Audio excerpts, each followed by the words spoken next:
تدبر قرآن امین احسن اصلاحی سورۃ البقرہ آیات 142 تا 162۔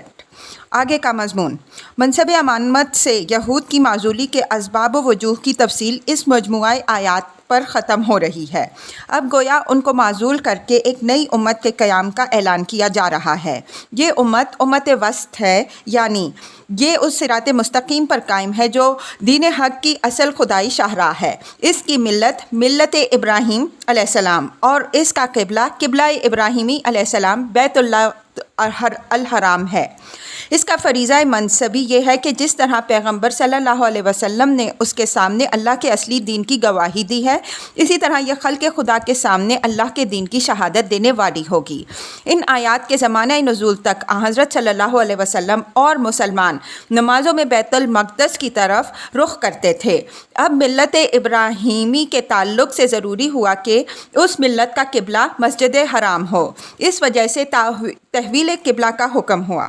پھر اس رد عمل کی تفصیلات بیان ہوئیں جو اس واقعے کا یہود اور مسلمانوں کے بعض گروہوں پر ہوا، اور ساتھ ہی تحویل قبلہ کی حکمتیں اور قبلہ کے متعلق وہ ضروری ہدایات بیان ہوئی ہیں جو مسلمانوں کو قبلہ کے باب میں جادہ مستقیم پر استوار رکھنے کے لیے ضروری تھیں، اور جن کا اہتمام نہ رکھنے کی وجہ سے یہود اور نصارہ اصل قبلہ سے منحرف ہو گئے۔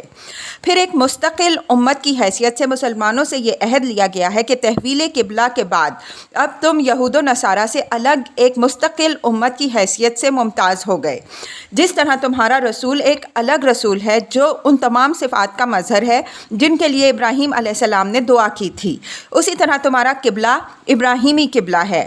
اب تم ان یہود سے ذرا بھی نہ ڈرو، صرف اللہ ہی سے ڈرو تاکہ تم اللہ کے دین کامل کی نعمت حاصل کرو اور تمہارے لیے شریعت الہی کی راہیں کھلیں۔ تم مجھے یاد رکھو گے تو میں تمہیں یاد رکھوں گا، میری شکر گزاری کرتے رہنا، ناشکری نہ کرنا۔ اس کے بعد متوقع خطرات کی طرف اشارہ کر کے فرمایا جو ایک مستقل امت کی حیثیت سے نمایاں ہونے کے بعد مخالفین و معاندین کی طرف سے پیش آ سکتے ہیں، اور ان خطرات کے مقابلے میں مسلمانوں کو جن تیاریوں اور جن ایمانی و اخلاقی اسلحے سے مسلح ہونے کی ضرورت ہے ان کی طرف رہنمائی فرمائی ہے۔ آخر میں خانہ کعبہ کے تعلق سے اس حقیقت کو واضح کر دیا گیا کہ خانہ کعبہ کی طرح صفا و مروہ بھی اللہ کے شعائر میں داخل ہیں، اس لیے یہی مروہ ہے جو اصل قربان گاہ ہے، لیکن یہود نے تحریف کے ذریعے سے ان نشانات راہ پر پردہ ڈالنے کی کوشش کی تاکہ حضرت ابراہیم علیہ السلام کا تعلق اس گھر سے بالکل کاٹ دیں۔ یہود اپنی اس شرارت کے سبب سے اس بات کے مستحق ہیں کہ ان پر اللہ کی اور تمام لعنت کرنے والوں کی لعنت ہو۔ اس تمہید کے بعد اب آیات تلاوت فرمائیے۔ ارشاد ہوتا ہے اعوذ باللہ من الشیطان الرجیم بسم اللہ الرحمن الرحیم سیقول السفہاء من الناس ما ولاھم عن قبلتہم التی کانوا علیہا قل للہ المشرق والمغرب یہدی من یشاء الی صراط مستقیم وکذالک جعلناکم امۃ وسطا لتکونوا شہداء علی الناس ویکون الرسول علیکم شہیدا وما جعلنا القبلۃ التی کنت علیہا الا لنعلم من یتبع الرسول ممن ینقلب علی عقبیہ وان کانت لکبیرۃ الا علی الذین ھدی اللہ وما کان اللہ لیضیع ایمانکم ان اللہ بالناس لرؤوف رحیم قد نرى تقلب وجهك في السماء فلنولينك قبلة ترضاها فول وجهك شطر المسجد الحرام وحيث ما كنتم فولوا وجوهكم شطره وإن الذين أوتوا الكتاب ليعلمون أنه الحق من ربهم وما الله بغافل عما يعملون وَلَئِنْ أَتَيْتَ الَّذِينَ أُوتُوا الْكِتَابَ بِكُلِّ آيَةٍ مَا تَبِعُوا قِبْلَتَكَ وَمَا أَنْتَ بِتَابِعٍ قِبْلَتَهُمْ وَمَا بَعْضُهُمْ بِتَابِعٍ قِبْلَةَ بَعْضٍ وَلَئِنِ اتَّبَعْتَ أَهْوَاءَهُمْ مِنْ بَعْدِ مَا جَاءَكَ مِنَ الْعِلْمِ إِنَّكَ إِذًا لَمِنَ الظَّالِمِينَ الَّذِينَ آتَيْنَاهُمُ الْكِتَابَ يَعْرِفُونَهُ كَمَا يَعْرِفُونَ أَبْنَاءَهُمْ وَإِنَّ فَرِيقًا مِّنْهُمْ لَيَكْتُمُونَ الْحَقَّ وَهُمْ يَعْلَمُونَ الحق من ربك فلا تكونن من الممترين وَلِكُلٍّ وِجْهَةٌ هُوَ مُوَلِّيهَا فَاسْتَبِقُوا الْخَيْرَاتِ أَيْنَمَا تَكُونُوا يَأْتِ بِكُمُ اللَّهُ جَمِيعًا إِنَّ اللَّهَ عَلَى كُلِّ شَيْءٍ قَدِيرٌ وَمِنْ حَيْثُ خَرَجْتَ فَوَلِّ وَجْهَكَ شَطْرَ الْمَسْجِدِ الْحَرَامِ وَإِنَّهُ لَلْحَقُّ مِنْ رَبِّكَ وَمَا اللَّهُ بِغَافِلٍ عَمَّا تَعْمَلُونَ ومن حيث خرجت فول وجهك شطر المسجد الحرام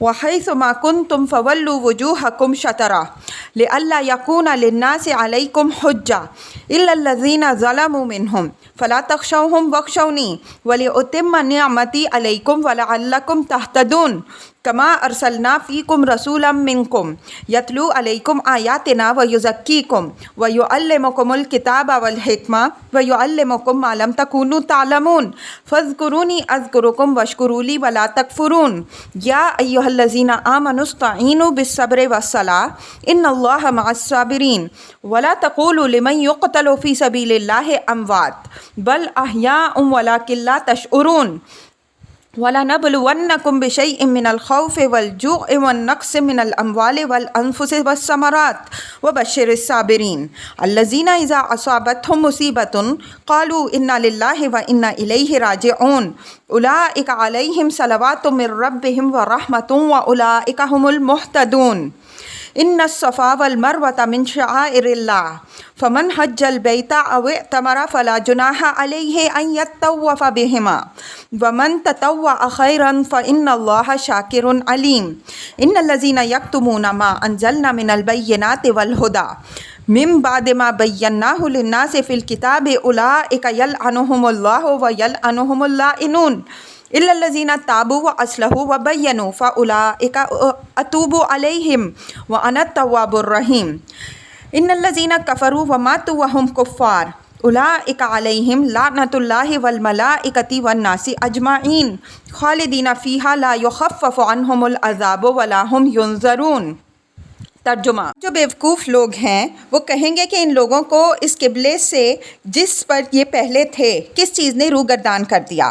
کہہ دو مشرق اور مغرب اللہ ہی کے ہیں، وہ جس کو چاہتا ہے سیدھا راستہ دکھا دیتا ہے، اور اسی طرح ہم نے تمہیں ایک بیچ کی امت بنایا تاکہ تم لوگوں پر گواہی دینے والے بنو اور رسول تم پر گواہی دینے والا بنے، اور جس قبلے پر تم تھے ہم نے اس کو صرف اس لیے ٹھہرایا تھا کہ ہم الگ کر دیں ان لوگوں کو جو رسول کی پیروی کرنے والے ہیں ان لوگوں سے جو پیٹھ پیچھے پھر جانے والے ہیں۔ بے شک یہ بات بھاری ہے مگر ان لوگوں پر جن کو اللہ ہدایت نصیب کرے، اور اللہ ایسا نہیں ہے کہ وہ تمہارے ایمان کو ضائع کرنا چاہے۔ اللہ تو لوگوں کے ساتھ بڑا مہربان اور رحیم ہے۔ ہم آسمان کی طرف تمہارا رخ کی گردش دیکھتے رہے ہیں، سو ہم نے فیصلہ کر لیا ہے کہ ہم تمہیں اس قبلے کی طرف پھیر دیں جس کو تم پسند کرتے ہو، تو تم اپنا رخ مسجد حرام کی طرف کرو، اور جہاں کہیں بھی تم ہو تو اپنے رخ اسی کی طرف کرو۔ جن لوگوں کو کتاب ملی وہ جانتے ہیں کہ یہی ان کے رب کی جانب سے حق ہے، اور جو کچھ وہ کر رہے ہیں اللہ اس سے بے خبر نہیں ہے۔ اور اگر تم اہل کتاب کے سامنے ہر قسم کی نشانیاں بھی پیش کر دو تو بھی یہ تمہارے قبلے کی پیروی نہیں کریں گے، اور نہ تم ان کے قبلے کی پیروی کرنے والے بن سکتے ہو، اور نہ وہ ایک دوسرے کے قبلے کی پیروی کرنے والے بن سکے۔ اور اگر تم اس علم کے بعد جو تمہارے پاس آ چکا ہے ان کی خواہشوں کی پیروی کرو تو بلا شبہ تم ظالموں میں سے ہو جاؤ گے۔ جن کو ہم نے کتاب عنایت کی ہے وہ پہچانتے ہیں اس کو جیسا کہ اپنے بیٹوں کو پہچانتے ہیں، البتہ ان میں سے ایک گروہ ہے جو جانتے بوجھتے حق کو چھپاتا ہے۔ یہی حق ہے تمہارے رب کی جانب سے، تو تم شک کرنے والوں میں سے نہ بن جانا۔ ہر ایک کے لیے ایک سمت ہے، وہ اسی کی طرف رخ کرنے والا ہے، تو تم نیکیوں کی راہ میں سبقت کرو۔ جہاں کہیں بھی تم ہوگے اللہ تم سب کو جمع کرے گا، اللہ ہر چیز پر قادر ہے۔ اور جہاں کہیں سے بھی تم نکلو تو اپنا رخ مسجد حرام ہی کی طرف کرو، بے شک یہی حق ہے تمہارے رب کی جانب سے، اور جو کچھ تم کرتے ہو اللہ اس سے بے خبر نہیں ہے۔ اور جہاں کہیں سے بھی نکلو تو اپنا رخ مسجد حرام ہی کی طرف کرو، اور جہاں کہیں بھی تم ہو تو اپنے رخ اسی کی جانب کرو تاکہ لوگوں کے لیے تمہارے خلاف کوئی حجت باقی نہ رہے، مگر جو ان میں سے ظالم ہیں تو ان سے نہ ڈرو، مجھے سے ڈرو، اور تاکہ میں اپنی نعمت تم پر تمام کروں اور تاکہ تم راہیاب ہو۔ چنانچہ ہم نے تم میں ایک رسول بھیجا، تم ہی میں سے ہے، جو تمہیں ہماری آیتیں پڑھ کر سناتا اور تمہیں پاک کرتا ہے، اور تمہیں کتاب و حکمت کی تعلیم دیتا ہے، اور تمہیں ان چیزوں کی تعلیم دیتا ہے جو تم نہیں جانتے تھے۔ تو تم مجھے یاد رکھو، میں تمہیں یاد رکھوں گا، میری شکر گزاری کرتے رہنا، میری ناشکری نہ کرنا۔ اے ایمان والوں، ثابت قدمی اور نماز سے مدد چاہو، بے شک اللہ ثابت قدموں کے ساتھ ہے، اور جو لوگ اللہ کی راہ میں قتل ہوتے ہیں ان کو مردہ نہ کہو بلکہ وہ زندہ ہیں لیکن تم محسوس نہیں کرتے۔ بے شک ہم تمہارا امتحان کریں گے کسی قدر خوف، بھوک اور مالوں اور جانوں اور پھلوں کی کمی سے، اور ان ثابت قدموں کو خوشخبری سنا دو جن کا حال یہ ہے کہ جب ان پر کوئی مصیبت آتی ہے تو وہ کہتے ہیں کہ بے شک ہم اللہ ہی کے لیے ہیں اور ہم اسی کی طرف لوٹنے والے ہیں۔ یہی لوگ ہیں جن پر ان کے رب کی عنایتیں ہیں اور رحمت، اور یہی لوگ راہیاب ہونے والے ہیں۔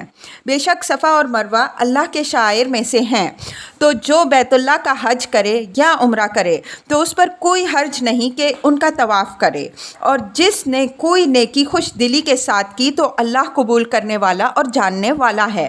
بے شک جو لوگ چھپاتے ہیں ہماری اتاری ہوئی کھلی کھلی نشانیوں اور ہماری ہدایت کو بعد اس کے کہ ہم نے وہ کتاب میں کھول کر لوگوں کے سامنے بیان کر دی تھیں، تو وہی لوگ ہیں جن پر اللہ کی لعنت کرتا ہے اور جن پر لعنت کرنے والے لعنت کریں گے۔ البتہ جن لوگوں نے توبہ کر لی اور اصلاح کی اور واضح طور پر بیان کر دیا تو ان کی توبہ میں قبول کروں گا، میں بڑا توبہ قبول کرنے والا، رحم کرنے والا ہوں۔ بے شک جن لوگوں نے کفر کیا اور اسی کفر کی حالت میں مر گئے ان پر اللہ کی، فرشتوں کی اور لوگوں کی سب کی لعنت ہے، وہ دوزخ میں ہمیشہ رہیں گے، نہ ان کا عذاب ہلکا کیا جائے گا اور نہ ان کو مہلت ہی ملے گی۔ الفاظ کی تحقیق اور آیات کی وضاحت۔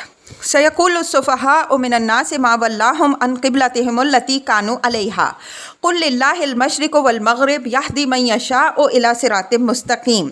سفہاء سفیہ کے جمع ہے جس کے معنی نادان اور بے وقوف کے ہیں۔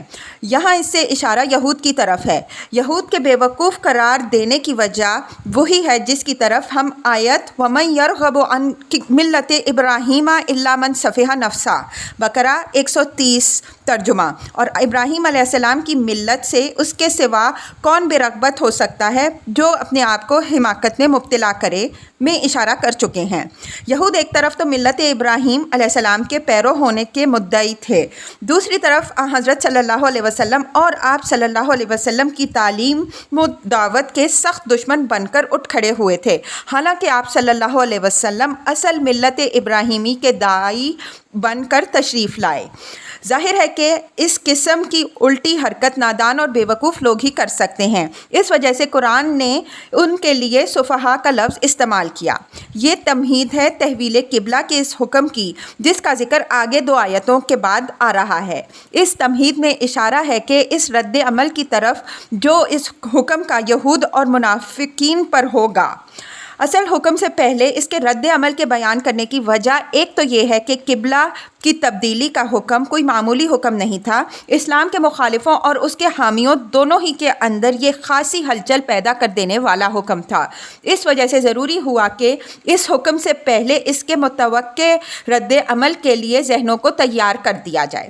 دوسری وجہ اس کی یہ ہے کہ اس سے اوپر حضرت ابراہیم علیہ السلام اور ان کی ذریت کی جو سرگزشت بیان ہوئی ہے اس سے یہ حقیقت بالکل واضح ہو کر ہر قاری کے سامنے آ چکی تھی کہ حضرت ابراہیم علیہ السلام، حضرت اسماعیل علیہ السلام، حضرت اسحاق علیہ السلام اور حضرت یعقوب علیہ السلام اور ان کی اولاد کا مذہب اسلام تھا۔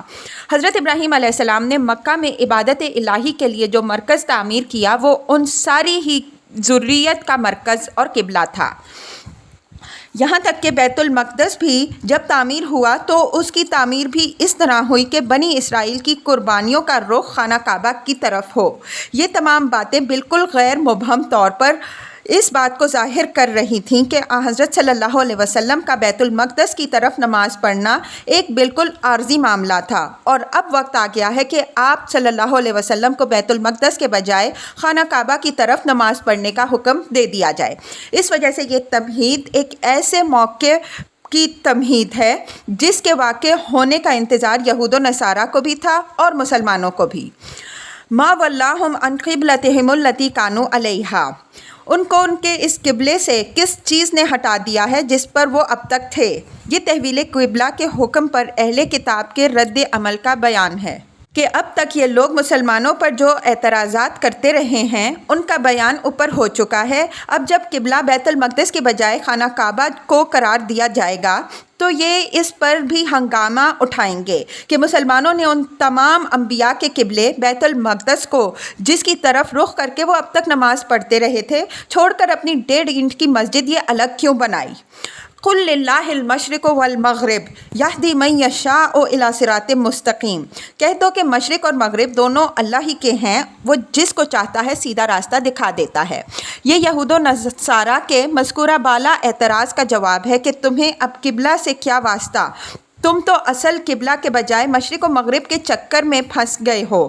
نصارہ مشرق کو اپنا قبلہ قرار دے بیٹھے ہیں اور یہود مغرب کو، حالانکہ سمتوں میں سے کسی سمت کو بھی اللہ تعالیٰ کے ساتھ کسی خصوصیت کی کوئی وجہ نہیں۔ اللہ تعالیٰ تو ہر سمت میں ہے، مشرق و مغرب، شمال و جنوب، سب اسی کی فرمانروائی میں ہے۔ اس کے ساتھ اگر خصوصیت ہو سکتی ہے تو کسی ایسے گھر ہی کو ہو سکتی ہے جس کو وہ مخصوص فرمائے اور قبلہ قرار دے۔ یہ خصوصیت رکھنے والا گھر ابراہیم علیہ السلام اور اسماعیل علیہ السلام کا تعمیر کردہ گھر مکہ کا بیت اللہ ہے۔ وہی تمام اولاد ابراہیم علیہ السلام کا قبلہ قرار پایا تھا اور اسی کو قبلہ قرار دے کر بیت المقدس کی بھی تعمیر ہوئی تھی۔ اس حقیقت کے نشانات و آثار تورات میں موجود ہیں، لیکن تم نے تعصب کی وجہ سے یہ نشانات مٹا دیے تھے۔ لیکن تمہاری ان مخالفانہ کوششوں کے الرغم اللہ تعالیٰ نے اپنے آخری نبی کے ذریعے سے جن کو چاہا سیدھا راستہ دکھا دیا، اور اب وہ تمہارے پیدا کردہ پیچ و خم سے نکل کر صراط مستقیم پر چل کھڑے ہوئے۔ وَكَذَلِكَ جَعَلْنَاكُمْ أُمَّةً وَسَطًا لِتَكُونُوا شُهَدَاءَ عَلَى النَّاسِ وَيَكُونَ الرَّسُولُ عَلَيْكُمْ شَهِيدًا۔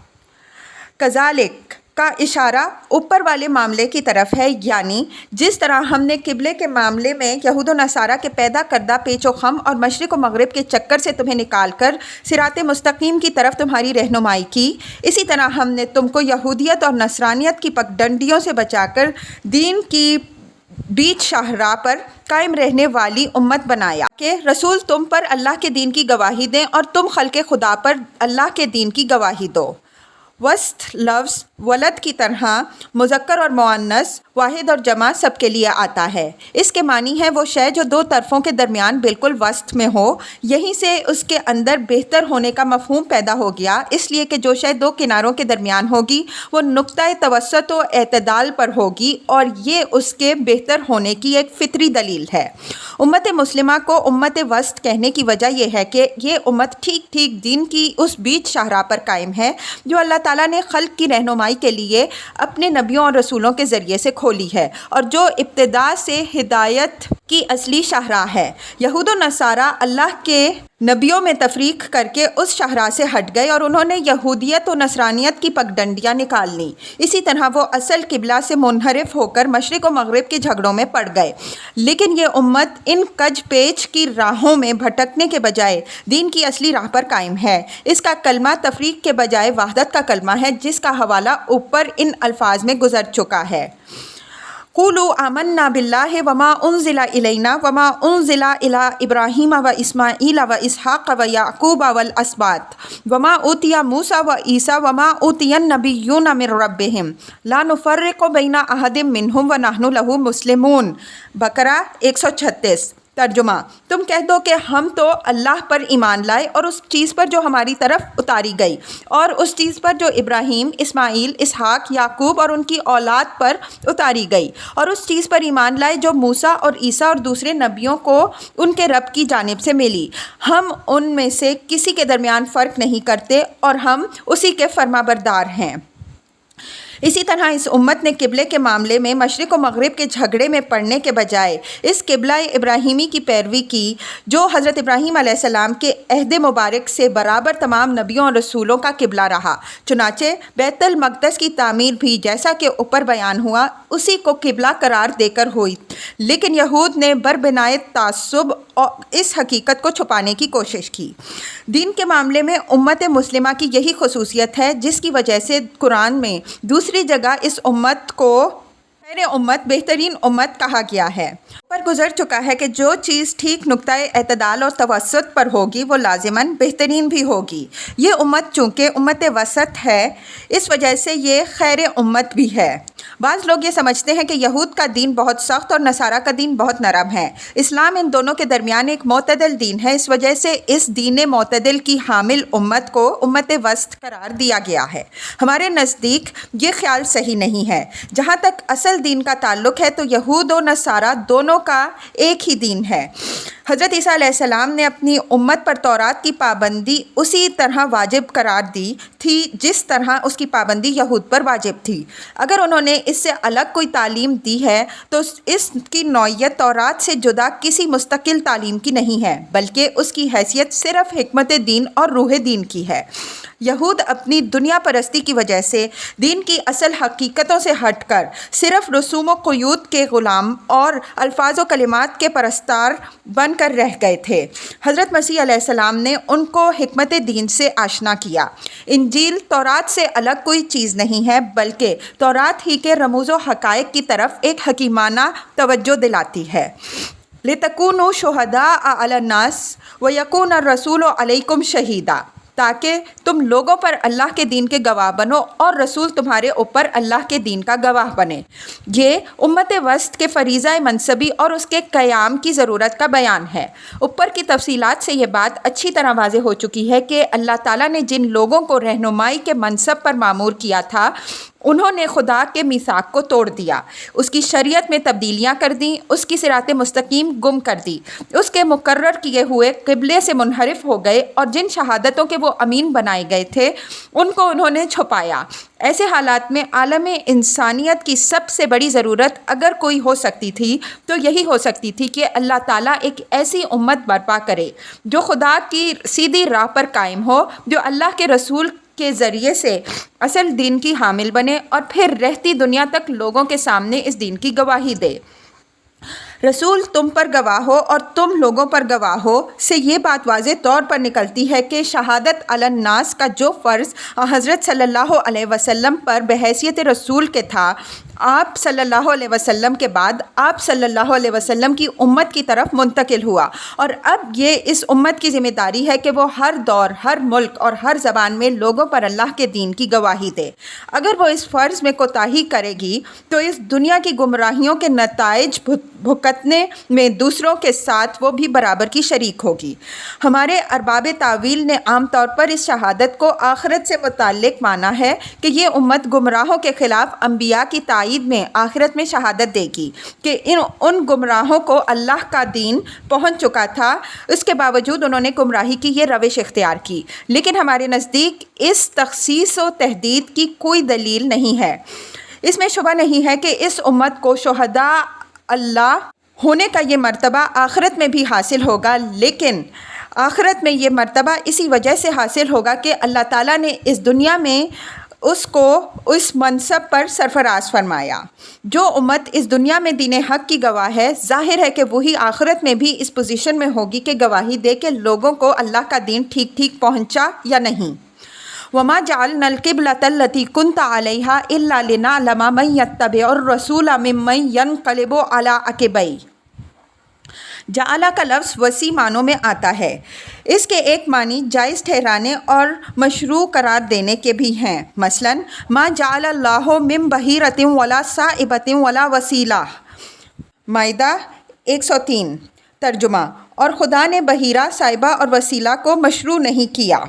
علم یعلم کے معنی جس طرح جان لینے اور معین کر لینے کے ہیں، اسی طرح اس کے معنی ممیز کرنے اور چھانٹ کر الگ کر دینے اور ظاہر کر دینے کے بھی ہیں، مثلاً وَلَنَبْلُوَنَّكُمْ حَتَّىٰ نَعْلَمَ الْمُجَاہِدِينَ مِنْكُمْ وَالصَّابِرِينَ، محمد صلی اللہ علیہ وسلم 31۔ ترجمہ: اور ہم تمہیں چھانٹیں گے یہاں تک کہ ظاہر کر دیں کہ تمہارے اندر سے ان لوگوں کو جو جہاد کرنے والے اور ثابت قدم رہنے والے ہیں۔ ام حسبتم ان تدخلوا الجنۃ ولما یعلم اللہ الذین جاہدوا منکم، آل عمران 134۔ ترجمہ: کیا تم نے یہ گمان کر رکھا ہے کہ تم جنت میں داخل ہو جاؤ گے، حالانکہ ابھی اللہ نے تمہارے اندر سے ان لوگوں کو ظاہر نہیں کیا جنہوں نے جہاد کیا؟ مطلب یہ ہے کہ یہ جو تمہیں بیت المقدس کی طرف رخ کر کے نماز پڑھنے کی اجازت دے دی گئی تھی، تو اس لیے نہیں کہ یہی تمہاری مستقل قبلہ ہے، بلکہ یہ اجازت ایک عارضی اور وقتی اجازت تھی، اور مقصود اس اجازت سے یہ تھا کہ پھر اس قبلے کی تبدیلی تمہارے لیے امتحان کی ایک کسوٹی بنے، اور اس کے ذریعے سے یہ ظاہر کر دیا جائے کہ تمہارے اندر کتنے آدمی ایسے ہیں جو فی الواقع رسول کے پیرو ہیں، اور کتنے ایسے ہیں جو رسول سے زیادہ اپنی پچھلی روایات کے پرستار ہیں، اور وہ پھر مڑ کر اپنے قدیم دین کی طرف چلے جاتے ہیں۔ یہ بات یہاں ملحوظ رہے کہ حضرت صلی اللہ علیہ وسلم کو جب نماز کا حکم ہوا تو آپ صلی اللہ علیہ وسلم نے بیت المقدس کو قبلہ قرار دیا۔ شروع میں حضور صلی اللہ علیہ وسلم کا طریقہ یہ تھا کہ جن معاملات میں آپ صلی اللہ علیہ وسلم کے سامنے وحی الہی کی کوئی واضح رہنمائی نہ ہوتی، ان میں آپ پچھلے انبیاء علیہم السلام کے طریقے پر عمل کرتے۔ چنانچہ قبلے کے معاملے میں بھی آپ صلی اللہ علیہ وسلم نے یہی کیا۔ جب تک آپ صلی اللہ علیہ وسلم مکہ میں رہے، روایات سے معلوم ہوتا ہے کہ آپ نمازوں کے لیے صلی اللہ علیہ وسلم اس طرح کھڑے ہوتے کہ بیت اللہ اور بیت المقدس دونوں سامنے ہوتے، لیکن جب آپ صلی اللہ علیہ وسلم نے مدینہ کو ہجرت فرمائی تو سمت کے تبدیل ہو جانے کی وجہ سے بیت اللہ کی طرف رخ کرنے کا امکان باقی نہیں رہا۔ قدرتی طور پر خانہ کعبہ سے یہ انقطاع آپ صلی اللہ علیہ وسلم کے قلب مبارک پر شاق گزرا، اور آپ صلی اللہ علیہ وسلم کو اس بارے میں وحی الہی کا انتظار رہنے لگا۔ لیکن حکمت الہی اس بات کی مقتضی ہوئی کہ ابھی کچھ عرصے تک آپ صلی اللہ علیہ وسلم اور بیت المقدس ہی کی طرف نماز پڑھیں۔ چنانچہ ہجرت کے بعد ابھی 16 سے 17 مہینے آپ صلی اللہ علیہ وسلم بیت المقدس ہی کی طرف نمازیں پڑھتے رہے، یہاں تک کہ غزوہ بدر سے کم و بیش 2 ماہ پہلے قبلہ کی تبدیلی کا حکم نازل ہوا۔ اللہ تعالیٰ نے اتنے عرصے تک بیت المقدس کے قبلے پر قائم رکھنے اور اس سے ہٹا کر خانہ کعبہ کو قبلہ قرار دینے کی حکمت یہ بیان فرمائی ہے کہ اس طرح اس نے مسلمانوں کو ایک امتحان میں ڈال کر ان کے کھرے اور کھوٹے میں امتیاز کیا ہے، تاکہ مدینہ آنے کے بعد جو خام قسم کے عناصر اہل کتاب میں سے مسلمانوں کے ساتھ شامل ہو گئے ہیں، وہ اس امتحان سے گزر کر یا تو اسلام کی طرف یکسو ہو جائیں یا چھٹ کر ان سے الگ ہو جائیں۔ وَإِن كَانَتْ لَكَبِيرَةً إِلَّا عَلَى الَّذِينَ هَدَى اللَّهُ وَمَا كَانَ اللَّهُ لِيُضِيعَ إِيمَانَكُمْ، یعنی یہ قبلے کی تبدیلی ہے تو ایک سخت امتحان، اس لیے کہ اس طرح کے معاملات میں جن کا تعلق دین سے ہو اور دین کی بھی ایک بنیادی چیز سے، آدمی فطری طور پر جذباتی اور روایات پرست ہوتا ہے۔ ان میں کوئی معمولی سی تبدیلی بھی اس کو سخت گراں گزرتی ہے، لیکن دین میں اصلی چیز جس کا وزن ہے وہ خدا اور رسول صلی اللہ علیہ وسلم کی کامل اطاعت اور اخلاص ہے۔ اس وجہ سے ان تعصبات پر جو اخلاص کے لیے حجاب بنے ہیں، اللہ تعالیٰ اور اس کے انبیاء وقتاً فوقتاً ضرب لگاتے رہے ہیں۔ انبیاء اور ادیان کی تاریخ گواہ ہے کہ ہر نبی کی آمد پر امتوں کو اس قسم کے امتحانوں سے گزرنا پڑا ہے۔ یہ امتحان اللہ تعالیٰ کی ایک سنت ہے۔ اسی سنت کے تقاضے سے ہر نبی کے زمانے میں دین کے رسوم و ظواہر میں بہت سی تبدیلیاں ہوئیں تاکہ کھرے اور کھوٹے میں امتیاز ہو سکے۔ جو لوگ اپنے قومی اور گروہی تعصبات کے پھندوں میں گرفتار ہو چکتے ہیں، ان کا کھوٹ ان امتحانوں سے ظاہر ہو جاتا ہے۔ وہ خدا اور رسول کی ہدایت اختیار کرنے کے بجائے اپنی روایات پر اڑ جاتے ہیں، لیکن جن کے اندر اخلاص کی روح موجود ہوتی ہے وہ اپنے اس اخلاص کے فیض سے اللہ کی ہدایت قبول کرنے کی توفیق پاتے ہیں۔ چنانچہ قبلہ کی اس تبدیلی کا رد عمل بھی اسی طرح کا ہوا۔ جو لوگ اپنے پچھلے تعصبات میں لپٹے ہوئے محض کسی وقتی مصلحت کے تحت اسلام کی صفوں میں آ گھسے تھے، اس تبدیلی کے بعد وہ پھر پیچھے ہٹ گئے۔ اس کے برعکس جو لوگ محض اللہ کی بندگی اور اس کے رسول صلی اللہ علیہ وسلم کی اطاعت کے جذبے کے ساتھ اسلام میں آئے تھے، ان کے لیے اس تبدیلی نے اللہ تعالیٰ کی ہدایت اور رحمت کے نہایت وسیع دروازے کھول دیے۔ یہ بات کہ اللہ کا معاملہ یوں نہیں ہے کہ وہ تمہارے ایمان کو ضائع کرے، وہ تو لوگوں کے معاملے میں نہایت مہربان ہے۔ یہاں ایک نہایت اہم سوال کا جواب ہے جو از خود پیدا ہوتا ہے، وہ یہ کہ جب قبلہ کی تبدیلی خود قرآن کے اپنے بیان کے مطابق بھی ایک سخت امتحان ہے، تو اللہ تعالیٰ نے لوگوں کو اس قسم کے سخت امتحان میں کیوں ڈالنا پسند فرمایا، جس کا نتیجہ یہ نکل سکتا ہے کہ بہت سے لوگ اس امتحان میں ناکام رہ جانے کے سبب سے اپنے ایمان ہی کھو بیٹھیں۔ قرآن نے اس شبہ کا ازالہ اس طرح فرمایا کہ اللہ تعالیٰ اپنے بندوں کو اس طرح کے امتحانوں میں اس لیے نہیں ڈالتا کہ لوگ اپنے ایمان ضائع کر بیٹھیں، بلکہ یہ امتحان اللہ تعالیٰ کی رافت و رحمت کے مظہر ہیں۔ انہی امتحانوں سے بندوں کی صلاحیتیں نشود و نما پاتی ہیں، انہی کے ذریعے سے ان کی وہ قوتیں اور صلاحیتیں بروئے کار آتی ہیں جن کے خزانے قدرت نے ان کے اندر ودیت کیے ہیں۔ انہی کے ذریعے سے ان کے کھرے اور کھوٹے، ان کے مخلص اور منافق، اور ان کے سچے اور جھوٹے میں امتیاز ہوتا ہے۔ یہ امتحان نہ ہو تو اچھے اور برے، خام اور پختہ، کہر اور پشنیر میں کوئی فرق نہ رہ جائے۔ ہر مدعی کو اس کے دعوے میں سچا ماننا پڑے اور ہر کاذب کی باتوں کی تصدیق کرنی پڑے، یہاں تک کہ آخرت میں بھی کسی کو انعام یا کسی کو سزا دینے کے لیے کوئی حجت و دلیل باقی نہ رہ جائے۔ مزید غور کیجئے تو معلوم ہوگا کہ اس کارخانہ کائنات کا سارا حسن و جمال اور اس کی ساری حکمت و برکت اللہ تعالیٰ کی اسی سنت ابتلاء کے اندر مضمر ہے۔ اگر یہ نہ ہو تو یہ سارا کارخانہ بالکل بے حکمت اور بے مصلحت، بالکل کھلنڈرے کا ایک کھیل بن کے رہ جائے۔ زبان کا یہ نقطہ بھی ملحوظ رہے کہ یہاں اللہ تعالیٰ نے اپنے اسماء میں سے رؤوف اور رحیم کا حوالہ دیا ہے۔ رؤوف رافت سے ہے جس کے اندر دفع شر غالب ہے، اور رحیم رحمت سے ہے جس کے اندر اس بات خیر کا پہلو نمایاں ہے۔ غور کیجئے تو معلوم ہوگا کہ یہی دونوں پہلو اللہ تعالیٰ کی اس سنت ابتلاء و امتحان میں ملحوظ ہیں جس کی طرف یہ آیت اشارہ کر رہی ہے، یعنی بندوں کو خرابیوں اور کمزوریوں سے پاک کر کے فضائل و محاسن سے آراستہ کرنا۔ یہاں ان اشارات پر ہم کفایت کرتے ہیں، آگے مختلف مقامات پر یہ سنت اللہ مختلف پہلوؤں سے زیر بحث آئے گی۔ عام طور پر مفسرین نے اس آیت کو اس سیاق میں لیا ہے کہ تحویل قبلہ کے بعد لوگوں میں یہ سوال پیدا ہوا کہ جو لوگ پہلے ہی قبلہ کے دوران میں وفات پا چکے ان کا کیا بنے گا، ان کی نمازیں قبول ہوں گی بھی یا نہیں۔ یہ سوال کا جواب دیا گیا ہے، لیکن ہمارے نزدیک نہ تو اس سوال کے پیدا ہونے کی کوئی وجہ تھی اور نہ اس کے جواب دینے کی کوئی ضرورت۔ اصل حقیقت وہی ہے جس کی طرف ہم نے اشارہ کیا ہے۔ قد نرى تقلب وجهك في السماء فلنولينك قبلة ترضاها۔ یہاں عربی زبان کا ایک خاص اسلوب اچھی طرح ذہن نشین کر لینا چاہیے، وہ یہ کہ افعال ناقصہ کے صیغے عموماً مضارع سے پہلے حذف کر دیے جاتے ہیں۔ مثلاً کانا یفعلو میں صرف یفعلو کا کافی سمجھیں۔ کلام عرب اور قرآن مجید دونوں میں اس کی بکثرت مثالیں ملتی ہیں۔ چند مثالیں ہم قرآن سے پیش کرتے ہیں۔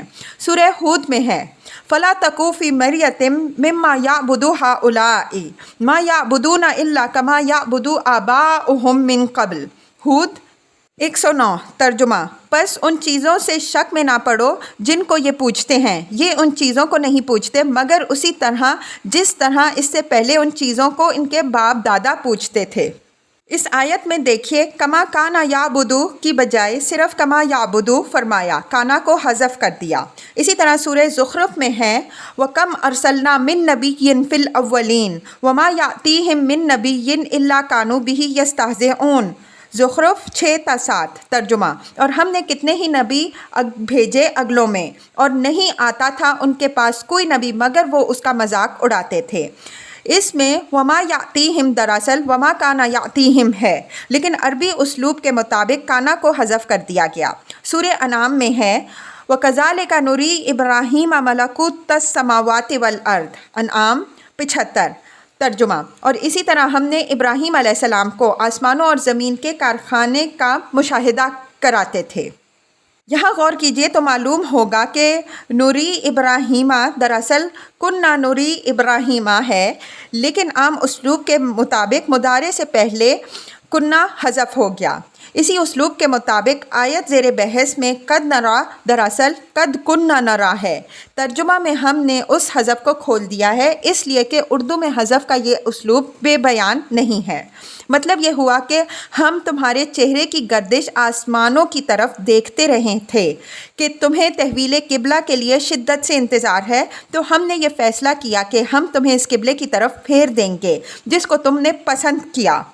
اوپر یہ بات گزر چکی ہے کہ حضرت صلی اللہ علیہ وسلم جب تک مکہ میں رہے اس وقت تک تو دونوں قبلوں کو جمع کر لینا ممکن رہا، لیکن مدینہ ہجرت فرما جانے کے بعد یہ صورت باقی نہیں رہی۔ اس وجہ سے قبلہ ابراہیمی سے یہ انقطاع آپ صلی اللہ علیہ وسلم پر شاق گزرنے لگا، بالخصوص جب وحی الہی کے ذریعے سے آپ صلی اللہ علیہ وسلم پر یہ حقیقت واضح ہوئی کہ آپ صلی اللہ علیہ وسلم ملت ابراہیم پر مبعوث ہوئے ہیں۔ آپ صلی اللہ علیہ وسلم کے لیے حضرت ابراہیم علیہ السلام نے دعا فرمائی تھی، نیز حضرت ابراہیم علیہ السلام کا قبلہ ہی در حقیقت تمام اولاد ابراہیم علیہ السلام کا مشترک قبلہ ہے، تو برابر آپ صلی اللہ علیہ وسلم کو تحویل قبلہ کا انتظار رہنے لگا۔ اور جیسا کہ قاعدہ ہے کہ اگر کسی کا انتظار ذوق و شوق کے ساتھ ہو تو بار بار نگاہ دروازے کی طرف اٹھ جاتی ہے، اسی طرح آپ صلی اللہ علیہ وسلم کی نظر بار بار اوپر آسمان کی طرف اٹھ جاتی، اسی لیے کہ حضرت جبریل امین علیہ السلام کا ظہور اسی طرف سے ہوتا تھا۔ فَلَنُوَلِّيَنَّكَ کے لفظ میں اس فیصلے کا اظہار ہے جو اللہ تعالیٰ نے تحویل قبلہ کے بارے میں فرمایا۔ میں نے ترجمہ میں لفظ کے اس مخفی مضمون کو کھول دیا ہے، لیکن ضرورت اس پر بعض نظائر کے حوالے کی تھی۔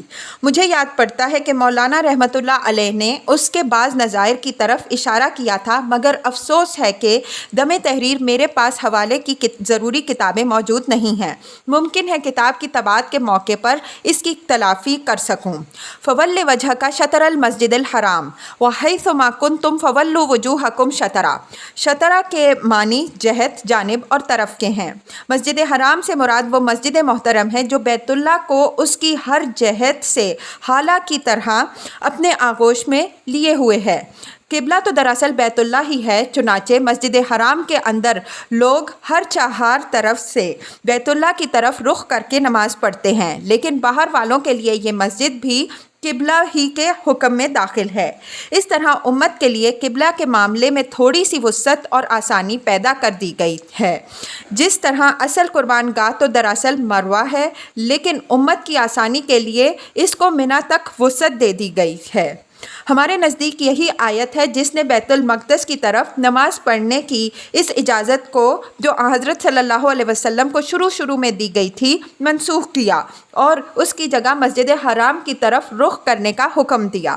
اس حکم کے ساتھ یہ جو فرمایا کہ تم جہاں کہیں بھی ہو تو اپنے رخ اسی کی طرف کرو، یہ مسلمانوں کو اس غلطی سے بچانے کے لیے ہدایت دی گئی ہے جس میں یہود و نصارہ مبتلا ہو گئے تھے۔ اوپر آیت 115 کی وضاحت کرتے ہوئے ہم بیان کر چکے ہیں کہ یہود و نصارہ بیت المقدس کے اندر تو بیت المقدس کو قبلہ بناتے تھے، لیکن اس سے باہر نکل کر ان کا قبلہ مشرق یا مغرب بن جاتا۔ اس امت کو اللہ تعالیٰ نے اس قسم کی گمراہی سے بچانے کے لیے یہ ہدایت فرمائی کہ تم جہاں کہیں بھی ہو، مسجد حرام کے اندر یا باہر، نمازوں کے اوقات میں تمہارا رخ اس معین قبلہ ہی کی طرف ہونا چاہیے۔ یہاں خطاب کی اس تبدیلی پر بھی نگاہ رکھنی چاہیے جو اس آیت میں نہایت نمایاں طور پر نظر آتی ہے۔ پہلے تو خطاب واحد کے صیغے سے ہے فولی وجہک، پھر جمع کی صورت میں فرمایا فولوا وجوہکم۔ اس تبدیلی کی وجہ ہمارے نزدیک یہ ہے کہ پہلا خطاب حضرت صلی اللہ علیہ وسلم سے بحیثیت امت کے وکیل کے ہے، اس دوسرے خطاب نے پہلے خطاب کے اس مضمر پہلو کو واضح کر دیا ہے، اگرچہ وہ خطاب بظاہر ہے تو واحد کے صیغے میں سے، لیکن صرف حضرت صلی اللہ علیہ وسلم ہی سے نہیں ہے بلکہ اس میں پوری امت شامل ہے۔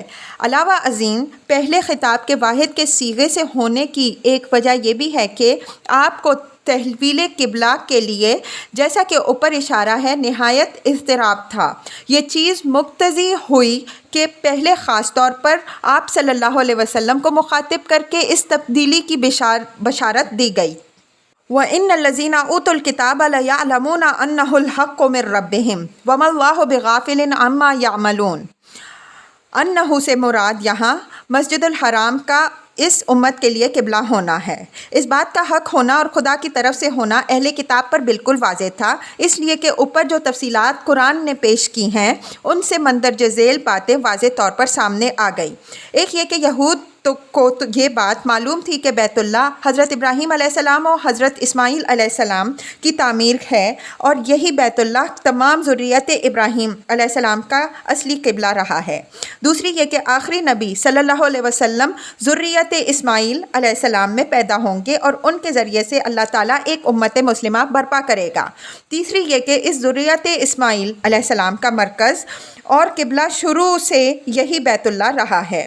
ان تمام باتوں کے اشارات و قرائن تورات میں موجود تھے، لیکن حضرت صلی اللہ علیہ وسلم کے ظہور اور آپ صلی اللہ علیہ وسلم کے واقعات زندگی سے ہر قدم پر ان اشارات و قرائن کی تصدیق ہو رہی تھی، لیکن یہود اس حسد اور عناد کے سبب سے جو ان کو بنی اسماعیل علیہ السلام اور مسلمانوں سے تھا، جانتے بوجھتے ان ساری باتوں کو چھپاتے تھے۔ ان کے اسی کتمان حق پر بانداز تحدید یہ فرمایا ہے کہ جو کچھ یہ کر رہے ہیں اللہ اس سے بے خبر نہیں ہے، یعنی یہ اپنے اس کتمان حق کی قرار واقعی سزا پا کے رہیں گے۔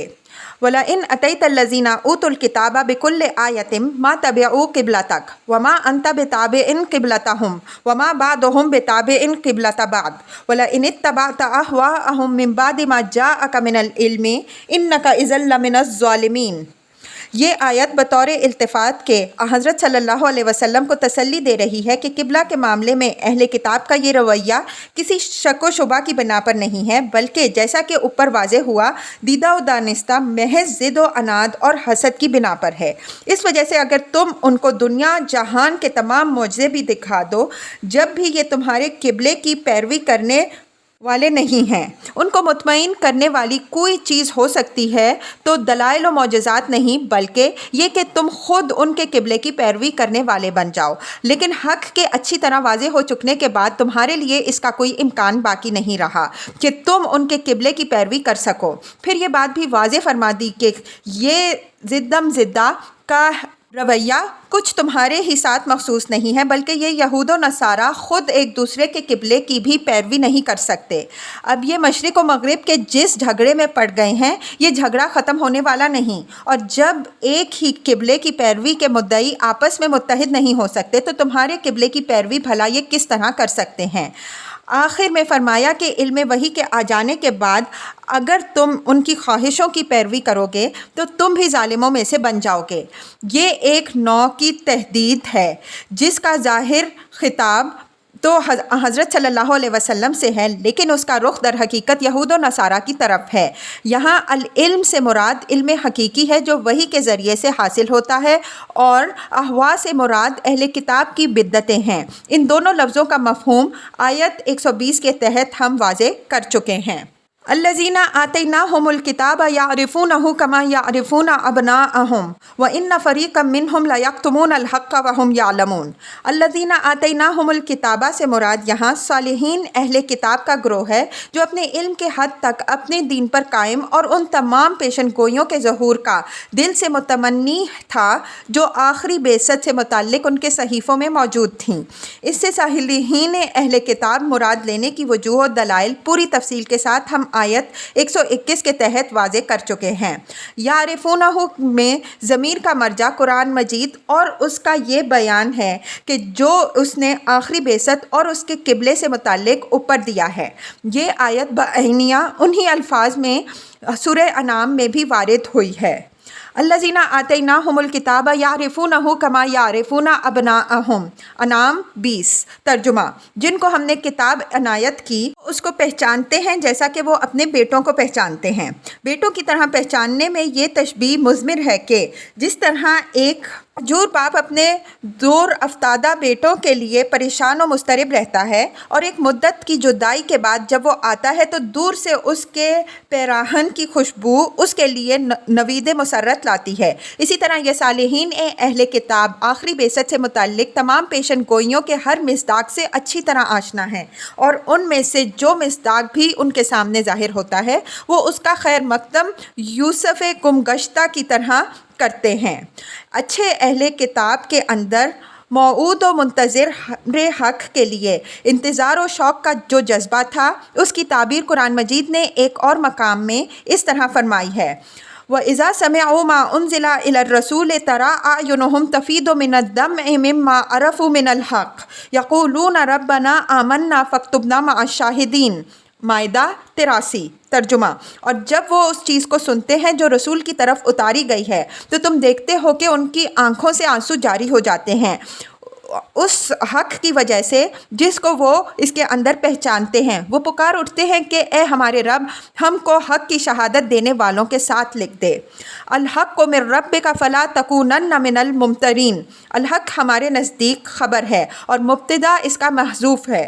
اگر مبتدا کو واضح کر دیا جائے تو پوری بات یوں ہوگی: ھذا ھو الحق، یعنی یہی بات حق ہے۔ من ربک خبر سے متعلق ہے۔